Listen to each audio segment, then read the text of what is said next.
Now, I was one of those people that did not believe the current president should be given an extension until 2030.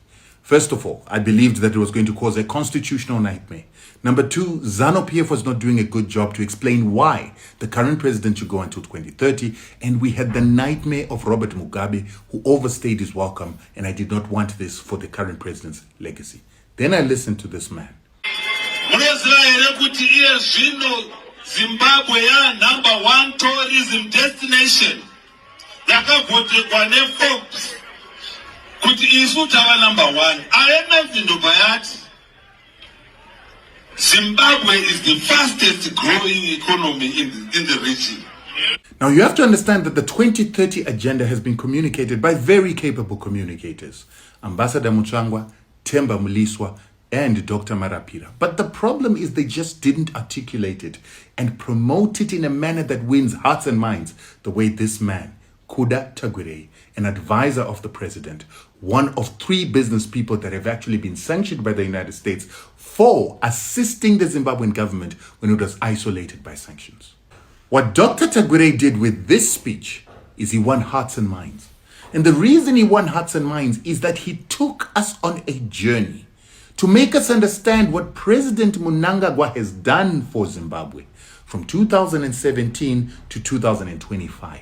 He put the success of Emerson Mnangagwa into perspective when he began to explain that when the current president took over a $17 billion economy, in 2017, that economy was isolated. No one wanted to do business with that economy. It had food shortages, fuel shortages. It was grey listed by the Financial Action Task Force, and it was said to be a hub of money laundering. This economy was an economy where no investor wanted to invest in except black business people like him who continued to invest in the economy. We had fuel shortages, grain shortages, affected by droughts, until the current president came in with a new strategy known as the NDS-1, NDS-2.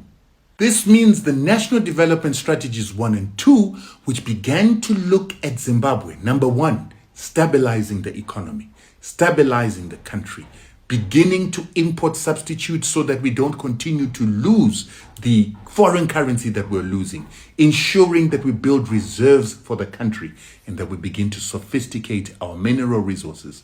More critically, the strategy also began to say we need to look inwards. We need to look at the children of Zimbabwe to build Zimbabwe by encouraging more home-biased investments by those in the country and those in the diaspora, and ensuring that we continue to give economic opportunities to Zimbabweans for them to grow the country. As a result, we now have a wheat bumper harvest. We have broken all records for wheat, tobacco, and we're beginning to break the cotton numbers that were also created after land reform, which were higher than what was before land reform.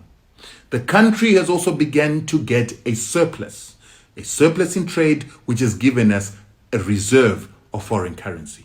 We've now got foreign currency reserves, gold reserves, sitting in government coffers that are over $1 billion from nothing before. Our economy has now outgrown the Zambian economy by almost twice, even though the Zambian economy was bigger than the Zimbabwean economy in 2017. This current president has done well, and he needs more time to achieve the full vision for country Zimbabwe, which will benefit all of us.